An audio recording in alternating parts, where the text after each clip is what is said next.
شهر رمضان الذي أنزل فيه القرآن هدى للناس وبينات من الهدى والفرقان اعوذ باللہ من الشیطان الرجیم بسم اللہ الرحمن الرحیم۔ سورہ رعد زیر بحث ہے۔ اب ہم دیکھتے ہیں کہ اللہ تعالیٰ توحید اور شرک کے حوالے سے کیا استدلال فرما رہے ہیں۔ چنانچہ فرمایا ہے افمن ہوا قائم علی کل نفس، پھر کیا وہ ہستی جو خبر رکھنے والی ہے ایک ایک شخص کی۔ یہ اصل میں تقابل کر کے اللہ تعالیٰ دکھانا چاہ رہے ہیں کہ ایک طرف وہ الہ ہے جو الواحد القہار ہے، جو العزیز ہے، جس کے پاس اصل قوت طاقت ہے، جو کہ برحق ہے، اور دوسری طرف وہ جو جھوٹے خدا بنائے ہوئے ہیں۔ تو ایک تقابل سامنے رکھا جا رہا ہے کہ تاکہ لوگ اس پر غور کریں۔ تو اللہ تعالیٰ فرما رہے ہیں کہ وہ ہستی، وہ اللہ جو کہ ایک ایک شخص کی خبر رکھنے والا ہے کہ ہر چیز اس کے علم میں ہے، کوئی چیز، کوئی مخلوق جو ہے اس کے علم سے جو ہے وہ باہر نہیں جا سکتی۔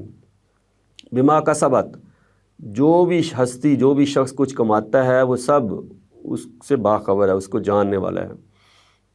بس یہ بات کیا ہے کہ اللہ تعالیٰ نے جملہ مکمل نہیں کیا، یہ گویا کہ انتہائی غصہ ہے، غصے کا اسلوب ہے۔ آگے جو بات ہے نا کہ لوگوں نے اس ہستی کو دوسروں کے برابر ٹھہرا لیا ہے، ان کو معبود بنا لیا ہے۔ تو اللہ تعالیٰ فرما رہے ہیں کہ بھئی ان کے برابر ہے یہ ہستی جو باخبر ہے، ہر چیز سے واقف ہے، لوگ جو کمائی کر رہے ہیں، کما رہے ہیں، ان کو جاننے والی ہے، اور تم برابر کن کے ٹھہرا رہے ہو جن کو کسی چیز کی کوئی خبر نہیں ہے، یعنی کہ وہ بت ہیں، کوئی قبروں میں پڑے ہیں، اور ان کے پاس تم جاتے ہو، ان کو خود تم لوگوں نے خدا بنایا ہوا ہے، اپنی مشکلات حل کرنے وہاں پہنچتے ہو۔ تو اللہ تعالیٰ کہہ رہے ہیں کہ یہ کیا برابر ہو سکتے ہیں؟ وَجَعَلُوا، تو چنانچہ انہوں نے کیا کیا ہے کہ انہوں نے بنا لیے ہیں للہ شرکاء، اللہ کے شریک، کل سموہم، تو ان سے کہو کہ ذرا ان کا تعارف تو کراؤ، نام تو بتاؤ، وہ جو تم نے بنائے ہوئے ہیں معبود جھوٹے۔ ام تنبئونہ، کیا تم اللہ کو خبر دے رہے ہو بما لا یعلم فی الارض، اس چیز کی جس کو اللہ تعالیٰ ہی نہیں جانتا اپنی زمین میں۔ یعنی تم نے ایسے معبود بنا لیے ہیں کہ اللہ نے جس نے زمین بنائی ہے، یہ کائنات بنائی ہے، اس کو پتہ ہی نہیں ہے کہ میرے کوئی شرکاء بھی ہیں، اور تم اللہ کو بتا رہے ہو کہ اللہ میاں آپ کے تو شریک بھی ہیں اور بھی خدا ہیں۔ تو اللہ میاں کہنا کہ یہ تم حرکت کر رہے ہو، تو ذرا بتاؤ تو سی کون سے ہیں وہ شریک، وہ معبود، وہ رب جو تم نے بنا لیے ہیں، وہ مجھے ذرا ان کا نام تو بتاؤ، کہاں ہیں وہ؟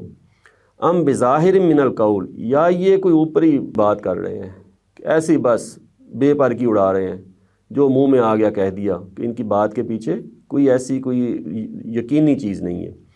بل زین للذین کفروا مکرہم، اللہ یہ کہتے ہیں معاملہ اصل میں یہ ہے کہ جنہوں نے یہ انکار کیا نا، ان کے لیے ان کا جو فریب ہے یہ خوشنما بنا دیا گیا ہے۔ وہ کیا فریب ہے؟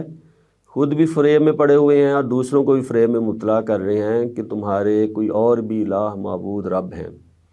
چنانچہ یہ جو پیغمبر ہیں یہ دعویٰ کر رہے ہیں کہ مجھے اللہ نے بھیجا ہے، یہ اللہ کی طرف سے نہیں بھیجے گئے، اور یہ جو قرآن جو کہہ رہا ہے جی اللہ نے نازل کیا، یہ اللہ نے نازل نہیں کیا۔ تو یہ اصل میں فریب ہے جس میں یہ جو لیڈر ہیں خود بھی پڑے ہوئے ہیں اور دوسروں کو بھی گمراہ کر رہے ہیں۔ تو یہ چیز ان کے لیے خوشنما بنا دی گئی ہے۔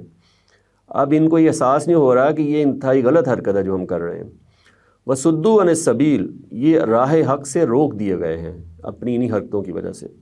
وَمَن يُضْلِلِ اللَّهُ، اور جنہیں اللہ گمراہ کر دے، فَمَا لَهُ مِنْ هَادٍ، تو اس کے لیے کوئی راہ دکھانے والا نہیں ہے۔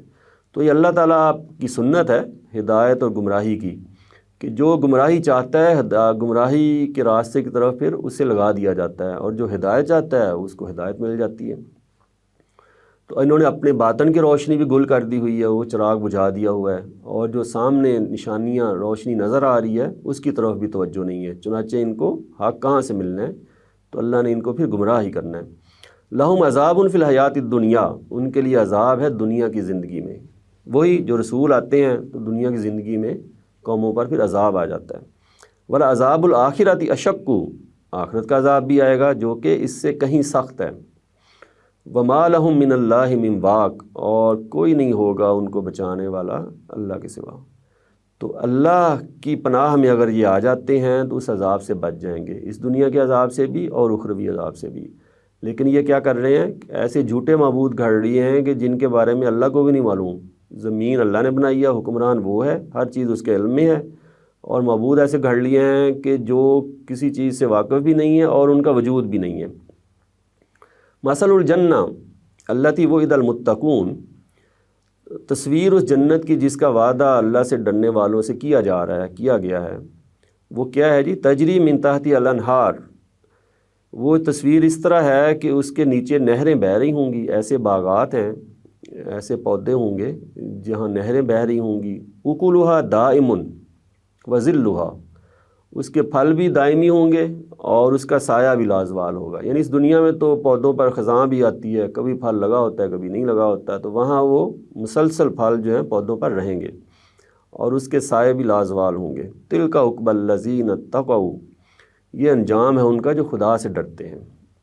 یہ تقویٰ، یعنی تقویٰ کیا ہے کہ اس دنیا میں اس احساس، اس شعور کے ساتھ زندگی گزارنی ہے کہ ہمارا ایک پروردگار ہے اور ہم نے اس کے حضور حاضر ہونا ہے، تو ہم نے اپنے اعمال کا جواب دینا ہے، اور ہم نے یہ خیال رکھنا ہے کہ ہمارا رب جو ہم سے ناراض نہ ہو جائے۔ یہ ہے تقویٰ، اللہ تعالیٰ سے اس طرح کا ڈر رکھنا، خوف رکھنا کہ وہ ہم سے ناراض نہ ہو جائے، یہ تقویٰ ہے۔ تو جنہوں نے اس طرح زندگی گزاری ہے ان کے لیے اس طرح کی جنت ہے۔ وعقبی الکافرین النار، اور منکروں کا انجام کیا ہے؟ وہ دوزخ کی آگ ہے۔ ان کے لیے باغات ہے جنت کے لیے اور ان کے لیے دوزخ کی آگ ہے۔ والذین آتیناہم الکتاب، جن کو ہم نے کتاب عطا فرمائی ہے، یعنی وہ صالحین اہل کتاب، نبی علیہ السلام سے پہلے جن لوگوں کو تورات دی گئی ہے، انجیل دی گئی ہے، ان کو اہل کتاب کہا جاتا ہے۔ تو ان میں سے بھی دو طرح کے لوگ ہیں، کچھ ہیں جو اس کتاب کا حق ادا کر رہے ہیں اور وہ صالح اہل کتاب ہیں، کچھ ہیں جو ان میں بگاڑ کا شکار ہو چکے ہیں۔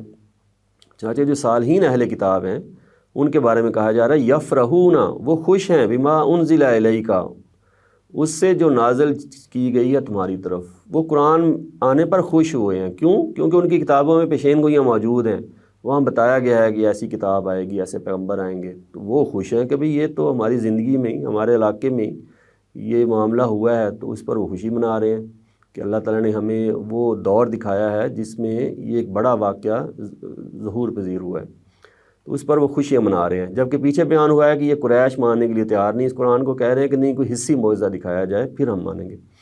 ومن الاحزاب، لیکن یہ جو تمہارے منکرین ہیں، ان کی جو گروہ ہیں، آگے جو قریش ہیں، جو دوسرے مشرکین ہیں، وہ کیا کر رہے ہیں؟ من ینکر بعضہ، وہ ان میں ایسے بھی ہیں جو اس کی بعض چیزوں سے انجان بن رہے ہیں۔ وہ کہہ رہے ہیں جی یہ قرآن کی دعوت ساری کی ساری ہمیں قبول نہیں ہے، اس میں سے کچھ چیزیں نکال دیں۔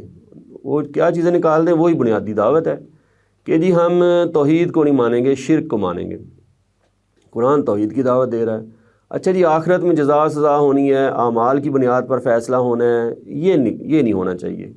یہ جی شفاعت قبول کی جائے گی، پہلی بات تو آخرت آنی نہیں ہے، اگر آئی بھی تو شفاعت قبول کی جائے گی، یہ جو مختلف ہم نے خدا گھڑے ہوئے ہیں یہ ہماری شفاعت کریں گے، یہ ہماری مشکلات میں ہماری مددگار ہوں گے وہاں۔ تو اس طرح کی چیزیں جو ہے نا وہ کہہ رہے ہیں کہ یہ نہیں ہم ماننے والے۔ تو اللہ تعالیٰ فرما رہے ہیں کہ ان کا یہ حال ہے، جبکہ اہل کتاب بڑے خوش ہیں کہ یہ اللہ تعالیٰ کی طرف سے بالکل حق آیا ہے۔ قل انما امرت، ان سے کہہ دو مجھے حکم دیا گیا، ان اعبد اللہ، کہ میں اللہ ہی کی بندگی کروں، ولا اشرک بہ، اور میں اس کا کے ساتھ کسی کو شریک نہ ٹھہراؤں۔ یہ بنیادی نقطہ ہے جو وہ مان نہیں رہے۔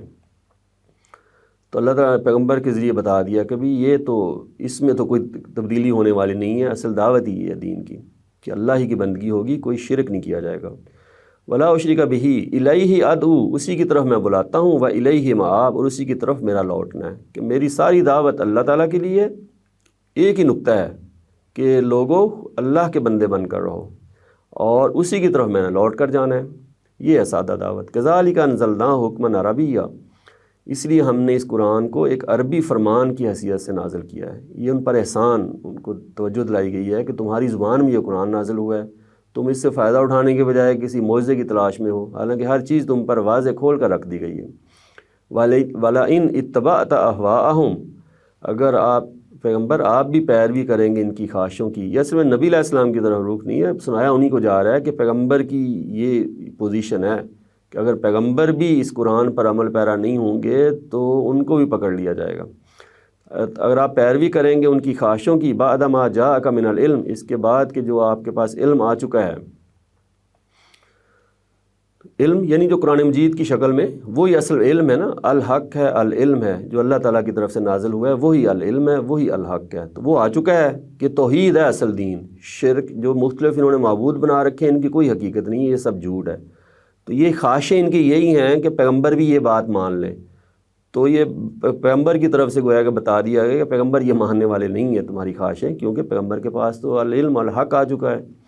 ما لک من اللہ من ولی ولا واق، اگر پیغمبر بھی ایسا کریں گے تو اللہ کے مقابلے میں ان کا بھی کوئی مددگار اور کوئی بچانے والا نہیں ہوگا۔ تو یہ پیغمبر کو بھی اسی بات کو ماننا ہے، اسی حق کو ماننا ہے جس حق کو وہ لے کر آئے ہیں۔ وہ کیا ہے کہ قرآن مجید کی دعوت ہے کہ توحید اصل چیز ہے، جھوٹے معبود، جھوٹے الہ، جھوٹے رب، ان کی کوئی حقیقت نہیں ہے، اور ایک دن جزا و سزا ہونی ہے، وَإِلَيْهِ مآب، اور اسی خدا کی طرف ہم نے پلٹ کے جانا ہے۔ تو یہ قرآن کی دعوت ہے۔ اہل کتاب جو اچھے اہل کتاب ہیں وہ اس پر خوش ہیں کہ ہم نے وہ چیز ہمیں دنیا میں حاصل ہوئی جس کا وعدہ ہم سے کیا گیا تھا ہماری کتابوں میں۔ تو یہاں بتا دیا گیا کہ بھئی ایک طرف آپ اس اللہ کو سامنے رکھو جو کہ ہر چیز کا جاننے والا ہے، ہر چیز اس کی خبر میں ہے، دوسری طرف جھوٹے معبود ہیں جن کا کوئی وجود ہی نہیں ہے۔ تو پھر یہ فیصلہ کرو کہ تمہیں کس طرف بڑھنا ہے۔ وآخر دعوانا الحمد للہ رب العالمین۔